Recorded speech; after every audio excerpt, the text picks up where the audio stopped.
You want to save some money on taxes? Well, think about employing your spouse. Yep, employing your spouse. Hey there, my name's Kenneth French. I'm with vastsolutionsgroup.com, where we do tax, finance, and artificial intelligence to lower tax liability for entrepreneurs. Usually, we work with solopreneurs across the spectrum, all over the country, sometimes all over the world. Well, we're going to be talking about just a few items that are really very, very smart in ways to lower your taxes by employing your spouse that a lot of people don't do. But hopefully after this, you're going to be doing it.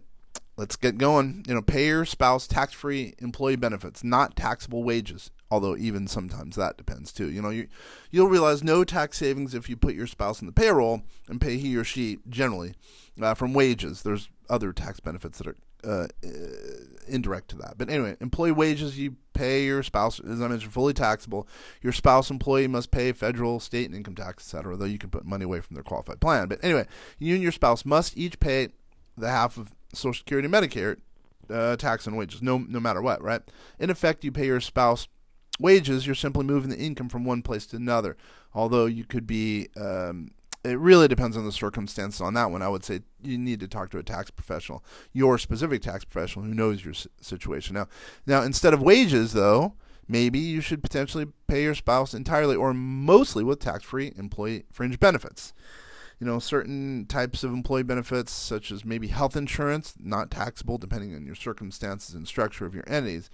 But also, it could really, really help in the bottom line. But also, if you pay your spouse with tax-free fringe benefits, you need not to pay payroll taxes and file employment tax returns or file a W-2 for your employee.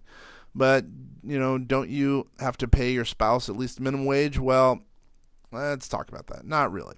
In most cases, minimum wage laws don't apply when a sole proprietor business owns his or her spouse as an employee.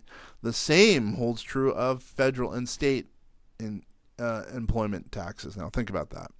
If you're your business, let's say you're a LLC, the minimum wage laws do apply when your business not you as an individual business owner hires your spouse. Minimum wage laws are not enforced, though, by the IRS. That's a very important component to think about.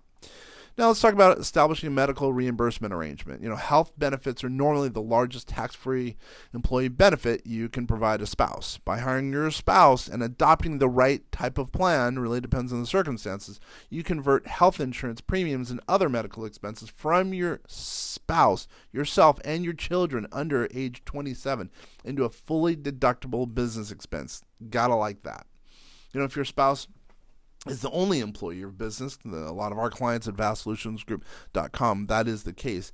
You should thinking about establishing a spousal health reimbursement arrangement. Sometimes it's called the 105 HRA.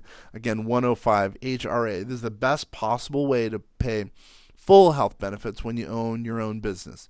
With only one employee, your 105 HRA is not subject to the Affordable Care Act, which is really nice. I'm not going to go into specifics here, but you can call in the office, email us, etc. But again, by the way, vastsolutionsgroup.com is where questions can be forwarded. What about taking advantage of other fringe benefits? There's education, job-related education for employee. A spouse employee is deductible by you and not income to your spousal employee.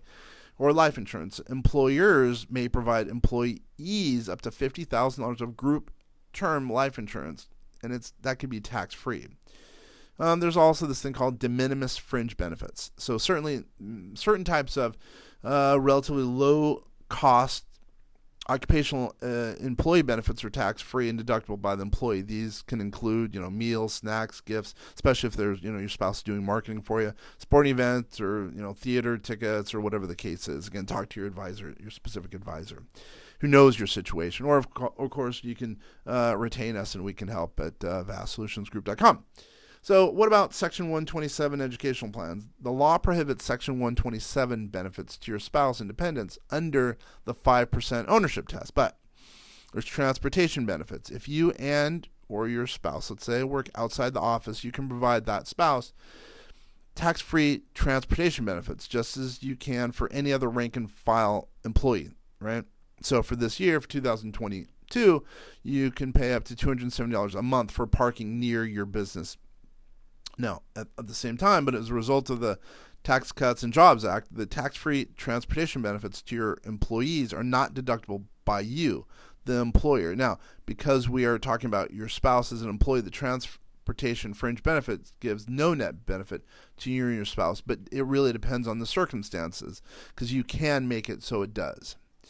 Make sure your spouse is a bona fide employee. The IRS usually kind of attacks, if you will, spouse employee benefit deductions for health insurance and other expenses by claiming the spouse is not a bona fide employee. Well, your spouse won't magically become an employee because he or she signs an employment agreement saying that he or she is one, but instead, a written agreement can backfire if you and your spouse don't live up to the terms. You got to live up to the terms. Instead, you need to be able to provide, a few of the. I'll throw out a couple things. You can co-own a business. You're engaged in a partnership. You should have a separate bank account if that's the case, and all contracts and government filings should be in your name alone, by the way.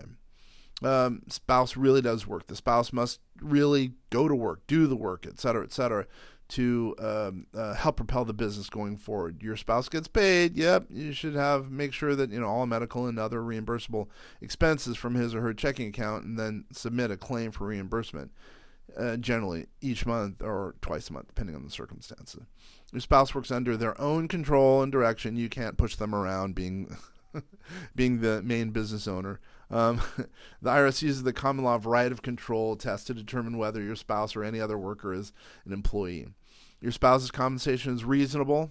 It's got to be. It can't be too much or too little. It's got to be at market rate. Although, by the way, the IRS hasn't really determined market rate, so that might come into play by talking to your advisor. So let's talk about some takeaways as it relates to some tax savings, some savings as it relates to hiring a spouse. It can result in huge tax savings, huge financial windfalls depending on the circumstance, but only if you pay your spouse solely or mainly with a tax-free employee benefit.